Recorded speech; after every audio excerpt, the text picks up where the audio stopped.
Good morning, everyone. How's everyone doing today? I'm gonna move the camera a little bit. There we go. I'm gonna have room for my legs to stretch out a little bit. Well, it's Thursday.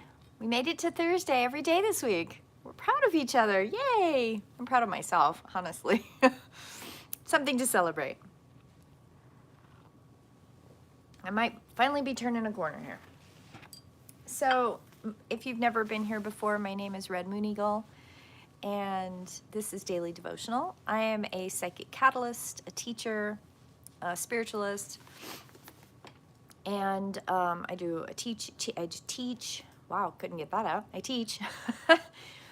And what I do in most of these videos is I talk about Daily Devotional, which is just a time to come together and focus on a topic, something to think about, something to take out into the world. And I do it in a safe space. This is a safe space to talk about pretty much anything. As long as we're not talking about hate, and we're not talking about derision, and we're not othering people in a negative way, in any way. And I also have a separate video list, which is about more activism, because, and it bleeds over into this, because I truly believe that we no longer have the privilege to be quiet. And so today's card is coming from Alana Fairchild's Medicine Heart Oracle deck. And I prefaced this in a couple other videos, but at Samhain this year, I drew two cards. One is 32 Wings, Blood, and Bone, and the other one was 33 Ascendency Capacity. And they really sang to my heart. They really sang to my heart in many layers. And if you know anything about the spiritual, pagan, spiritualist kind of alternate wheel, Samhain is what most people think of as Halloween. And so for someone like me, Samhain is like the beginning of the year. So it's kind of like your New Year's thing. Like, what are the cards telling you for the beginning of the new year? And these are the cards that I drew. I want to read from Celtic Devotional first, because I'm really feeling drawn this morning to read something from one of my original books. This is one of the ones I come back to all the time. Piercer of doubt, kindler of hope, some mornings I'm slow to quicken to the pulse of life. Whatever my state of being, may I never be slow to return to you and seek my cell of silence. My heart is kiting, place where we will ever meet. Soul friends all, teacher of my soul, please show me the steady ways to hold my spiritual path with confidence. Show me the daily practice that will lead to perfect skill and alignment. I give thanks for the golden links of lore that our ancestors remembered and spill into our hands, for the treasures of tradition, for the rich heritage of wisdom, for the ancestral experiences that I inherit in every cell of my body. Somewhere in the world this day, wars and conflicts are brewing or already in progress. May all the souls and beings of those who suffer in war, people, animals, plants, and places, be guarded and protected by the holy ones. And may they prevail. Reconciler of hearts, I ask your blessing upon the children, women, and men who are involved in painful processes of divorce. May the love that can endure such separation be brightened, and the hatred that separation can cause be diminished. So that's out of Celtic Devotional, and this is by Caitlin Matthews. I mean, this was printed back in the 90s, so good luck finding a copy, but it's one of my favorites. So today's card, again, number 33, Ascendency Capacity. And I'm just going to keep reading in the section. We're not going to read all of it, but I'm reading just small sections to discuss. And here they say, when the capacity of the student is relevant to those who have access to these teachings, this ascendancy capacity teaching, Ascendency capacity describes why two people can access the same spiritual teaching, and one may be able to utilize those teachings for profound transformation, and another will wonder what all the fuss is about and go in search of something else. There may be a magical teaching, but the capacity to recognize and integrate is in the student. The student with good capacity would be able to work with the teaching, even those that may not be delivered with a very good skill, and will find gold in that teaching. There's an expression that anyone and anything can become a guru if you know how to perceive it correctly. What this means is that the Wang Tang, which is what they're talking about here, increases within.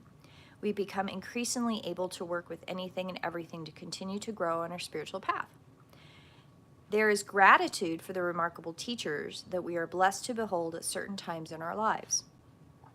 But we can get on with distilling the extraordinary from the apparently ordinary when we need to.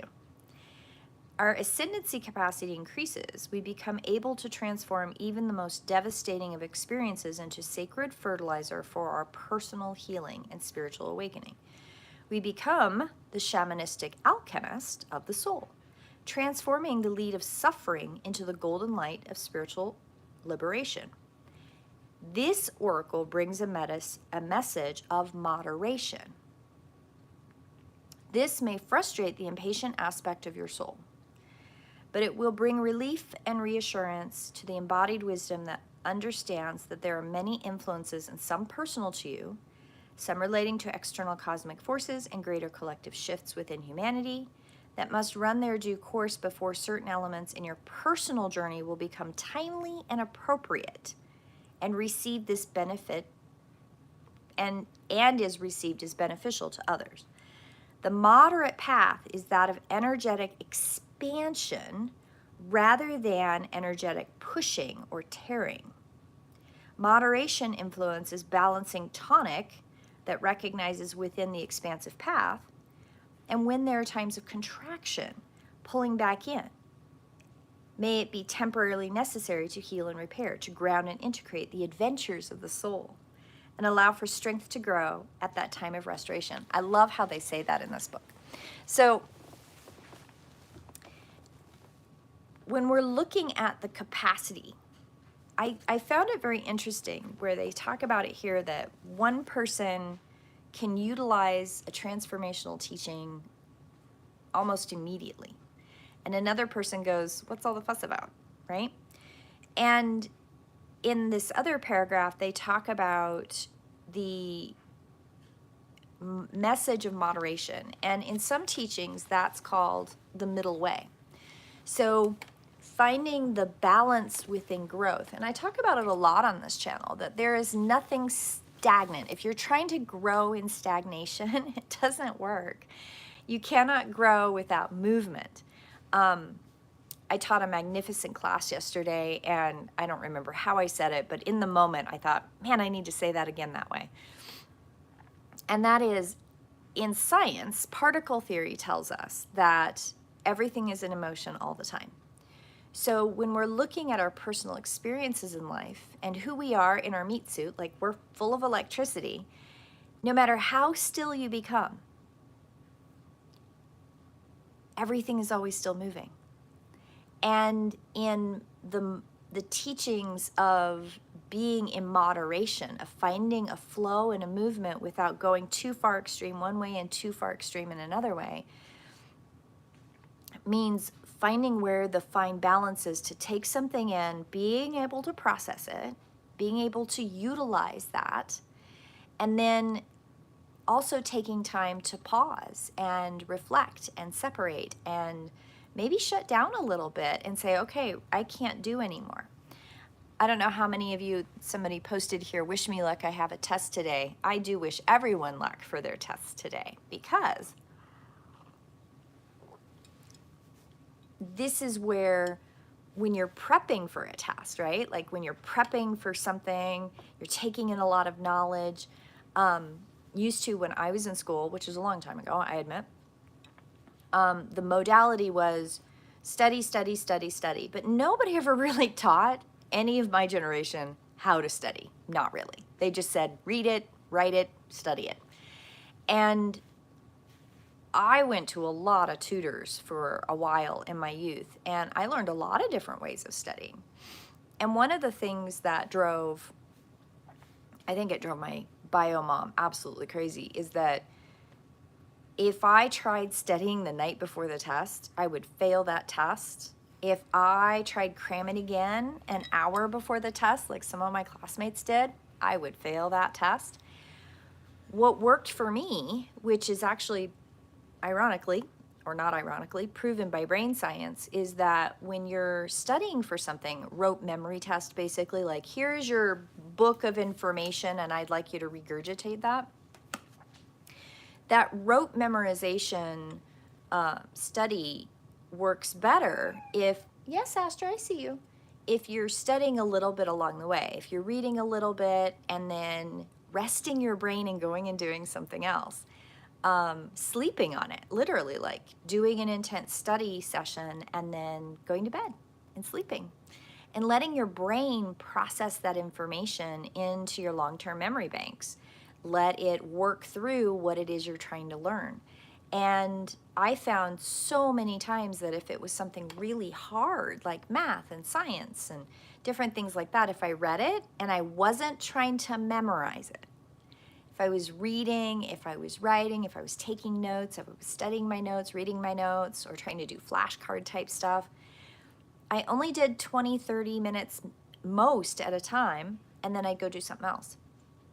And I would retain it. I mean, the stuff that I retained when I studied that is still up there. Like I still pull that stuff almost out, like pulling a shelf out of a book off of a shelf. But if there is any topic that I have ever tried to cram in, like rote memorization, it doesn't stick. So it's the same thing with spiritual stuff. Any kind of spiritual, what somebody might call guru information, which that's a whole toxic thing by itself. So we'll get to that maybe in a minute. But moderating, looking at things in moderation in your life from a spiritual perspective is very much of read the thing or learn the thing or try to do the thing and then stepping back and giving yourself sleeping time, giving yourself time to integrate, not integrate, process.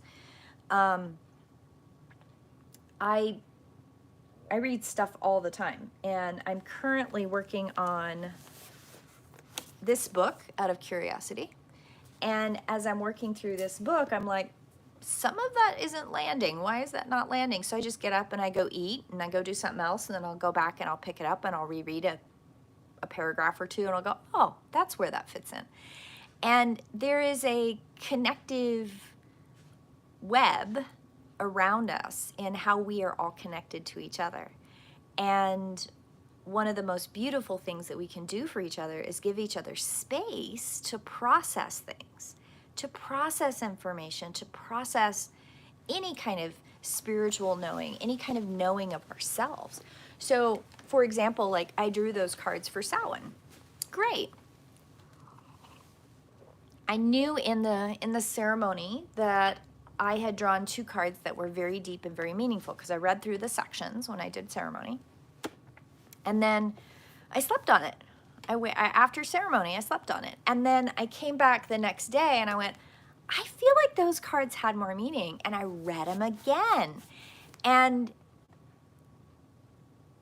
it helped me, after sleeping on it, realizing how deep the meaning of these cards were in Samhain and how applicable they were to basically the new year, right? Like the process of the next couple months, and also like the climate of the world. So Samhain is traditionally October 31st to the sunset of November 1st. And so, you know, if you remember back a couple weeks ago, there was a lot of like tension and discussion. There's still a lot of tension, but there's a lot of anticipation. And one of the things that the Ascension card or the Ascendency capacity card struck with me was the capacity part of learning how to talk about authentic presence, the accumulation of spiritual merit and what that looks like, being humble, generous to others, holding space for transformation and growth. And the other thing from yesterday that I wanted to bring up was the idea that continuing to engage in your process, your growth process, recognizing that your limits are being tested, which definitely I've been tested in the last week and a half. At the same time, take care and apply wisdom so that you navigate the line between breakdown and breakthrough. And the world out there, I mean, the political climate in our country is unfortunately divided and looks like it's just going to keep dividing for a while until that middle way is found. And when I talk about the middle way, I'm talking about that sway, that tendency to go from extreme to extreme. And when we're learning, when we're processing things, it's very easy to become afraid. And when you become afraid, when you come from a place of fear, you can swing more in one direction or the other. And there is, unfortunately, a group of people, and I don't think there's a large group of people. I genuinely believe it's a fairly small group of people that are making a lot of noise and trying to create a lot of fear so that people will not walk that middle way, that they will walk in the way of extremes. And I'm a firm believer in walking the middle way, walking the way in the middle that honors all people. And I'm going to swing. Everybody does. We all swing into a place of dysregulation where it comes at you really fast and really hard. And your body breaks down, your brain breaks down, and you go to a place of fear. We all have it. We all have a place of shame, fear, or disappointment that lives in our body. There are 9 physiological different kinds of body, 9 different bio numbers. And each one has an Achilles heel. And there is something about how you filter your regulation in your body with your bio number. And the walking the middle way means that you have to find what is feeling safe in your body, what is feeling safe in your whatever your fear paradigm is, your fear, shame, disappointment paradigm is, and finding a way to come back to a middle, come back to a place of grace, come back to a place of bliss, that place of aligned hope and transformation and balance. And the stuff that's out in the world right now is trying to get you and me and all of us that love one another, all of us that can hold grace and space for each other, all of us that can allow all the different manifestations we live in life to be okay, where equity and equality are in the same conversation. I like to say that there can be no true equality without equity. I like to say that I don't live for I honor my ancestors, but I live for my descendants. And in that ascendancy capacity, the word ascendancy is tricky because it makes you think that you're on a hilltop and you're going up, you're ascending a hill. And I would argue that the middle way and the capacity that you hold, whatever that is in that moment, changes as you move within the spiral. And the move in the spiral goes around and around down. And then there's a spiral that goes up. And that spiral analogy is constantly moving. And you're constantly moving within the medicine wheel. You're constantly moving from the different spaces and layers within the wheel. And ascendancy capacity was a very valuable card for me to draw at Samhain because it describes so much about not only how you can look at the world and all the crazy stuff that's happening right now, war, famine, genocide, persecution, religious and spiritual and political. And you can look at all of these things and say, I'm not ascending. I'm looking at what's happening with the capacity that I have, and today I can handle this much, and that be okay. I'm a big proponent of being involved and being active. And at the same time, I'm also a big proponent of honoring what your body can handle. What can you handle emotionally, spiritually, mentally? Body, mind, spirit, emotion. What can you handle in the wheel at that time that keeps you more balanced? And sometimes the physical doesn't want to keep up. I've been sick for 2 months with a sinus infection leading up into this climate right now that we're living in the world. My capacity physically is pretty darn small. It's small. I took a nap yesterday afternoon and right in the middle of the day because I was like, I have nothing else to function with. And my body just gave out. And so when you're in the wheel and you're looking at this Ascendency capacity card, don't think of it as ascending. Think of it as moving within the wheel, and you're going up the spiral or you're going down the spiral. And you're constantly moving in that spiral, up and down, in a lot of different ways. And you're figuring out where you fit in the world in that spiral, in that capacity. And it changes from day to day. It changes from moment to moment. Maybe something that's happening that you want to be involved in is very mentally and emotionally triggering. I get that. There's a lot in the world that's like that. So find a counselor. Find somebody you can talk to. If you're religious and you go to church, maybe you can talk to a minister. There are some amazing Unitarian Universalist communities in Montana, which I love. There is a Christian church in Helena that has a very good pastor that is very open. There is a beautiful Unitarian Universalist here in Bozeman that's very open. Now they're Christian-based, which is fine. But it doesn't matter what your religion is. It doesn't matter what the format, the container that your belief is in. Ascendency capacity card is about balancing the middle way. It's finding the middle way in any approach so that you have the best capacity to move forward in that journey. Because this is the thing. We all have to learn to come together. And that's what these cards were very much saying in the Samhain draw. They were talking about coming into a difficult time, and that's what Wings, Blood, and Bone was about. And then coming into a difficult time means you have to manage your capacity. And wanting to do something and becoming an advocate and being involved in the world is something I am so passionate about, which also means I have to manage my capacity big time because I don't have a 20-year-old body anymore. I've got a 50-plus-year-old body, and I no longer have the resources physiologically that I did when I was in my 20s.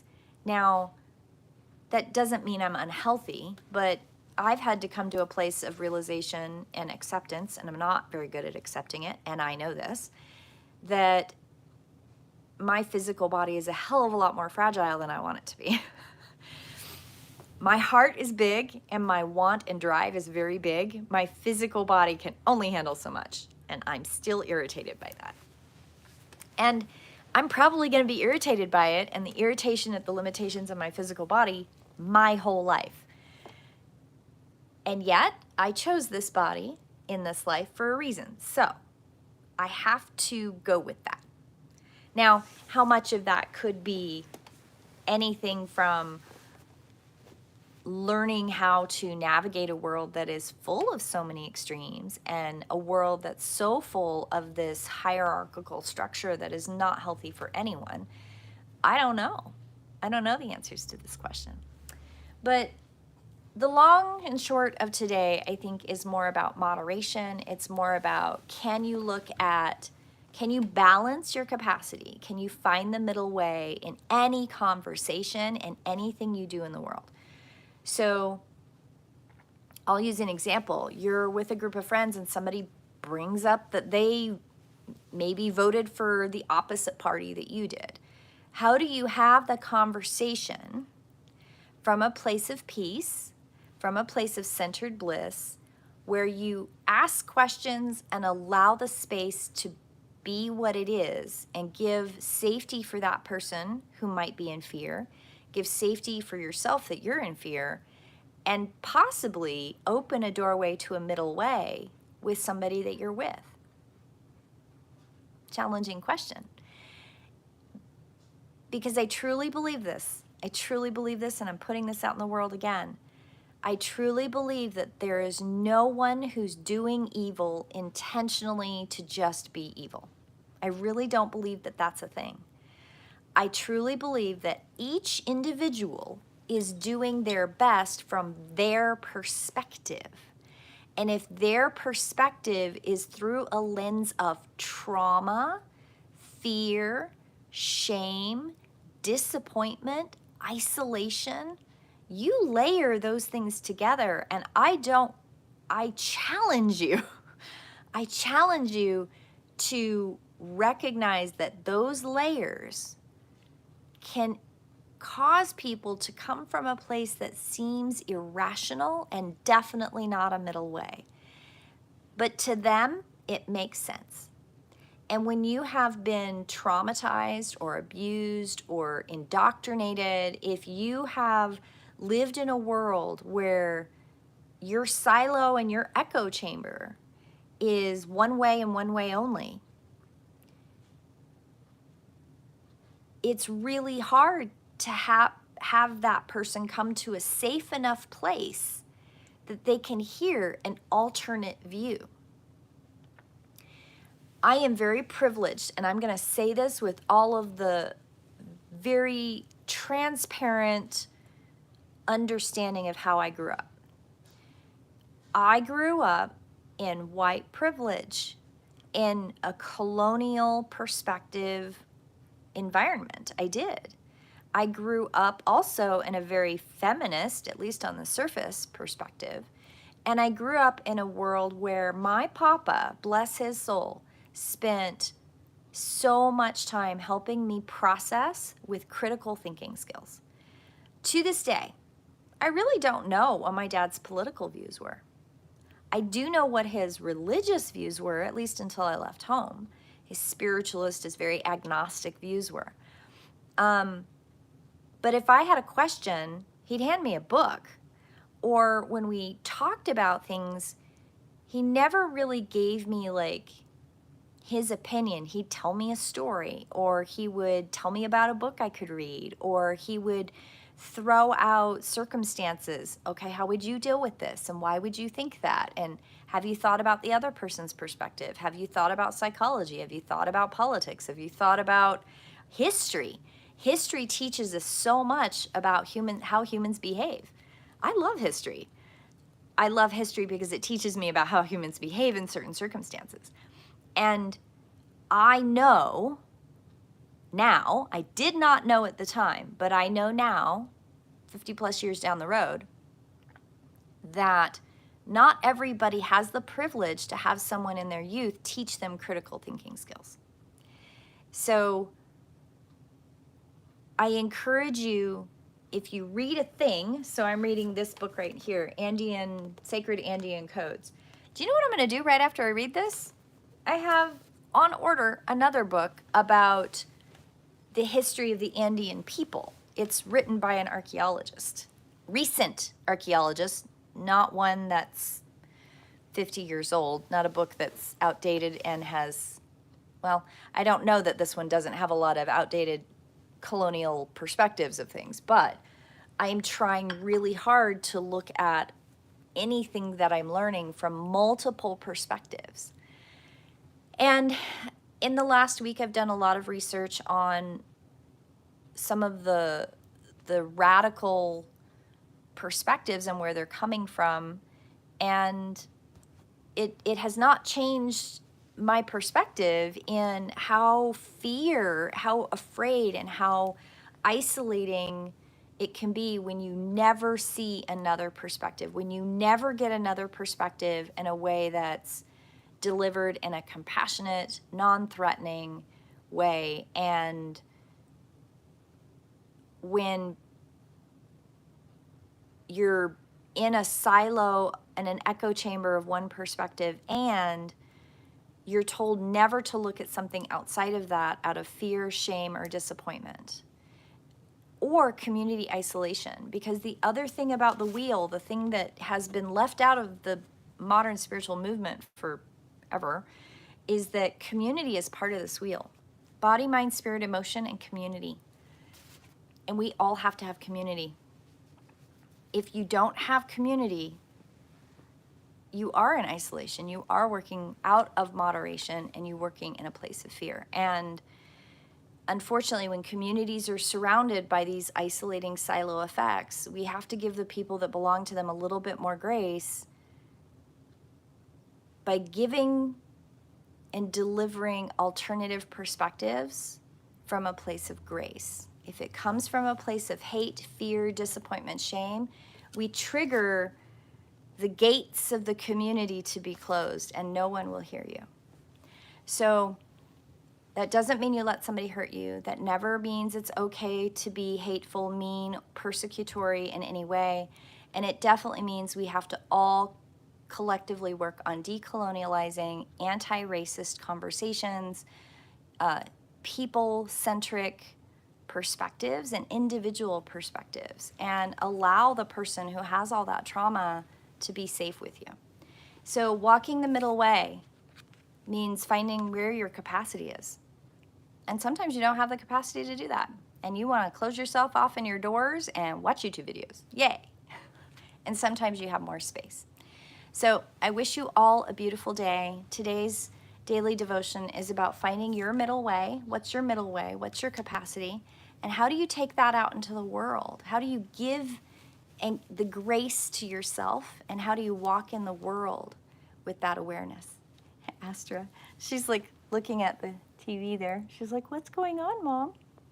Have a beautiful day, my lovelies, and I will see you in prayer.